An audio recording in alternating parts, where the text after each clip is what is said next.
Did Trump just manage to pull a rabbit out of his hat again? All that and more now on Graph's Grievances.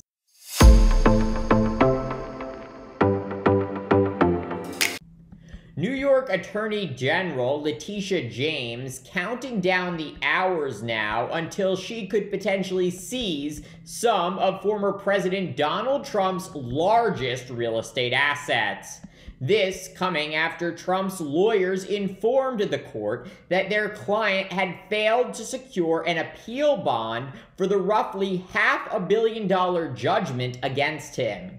Justice Arthur Engoron has given Trump until Monday, March 25th, to pay up after finding Trump liable for fraudulently inflating the values of his properties. And because Trump appears unable to come up with the cash, Attorney General James has begun to identify the Trump properties she plans to seize to collect on the $454 million penalty against Trump.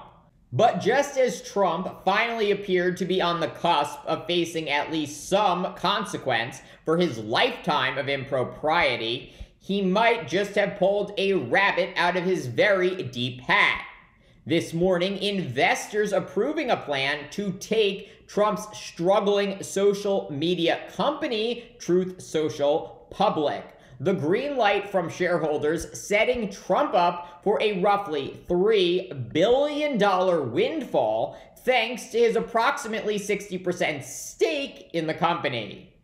And while Trump must hold his shares for 6 months and also can't borrow against them for the same time period, the Wall Street Journal reports that Trump could get a waiver from the executives in charge of the shell company taking Truth Social public.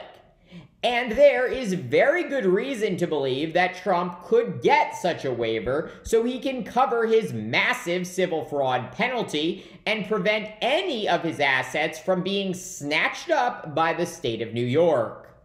After all, the entire value of Trump's 3-year-old social media company is wrapped up in his name and whether he gets reelected president. So best not upset the boss just as you list under the stock ticker DJT. The public listing of Truth Social will also undoubtedly be used by Trump to buttress his farcical claim of being a savvy and successful businessman after Judge Engoron just last month found Trump liable for orchestrating massive fraud by falsely inflating his net worth for roughly a decade. And as for what all of this means for the presidential campaign, I would suggest not much. Americans have overwhelmingly decided whether they think Trump is a crook or not.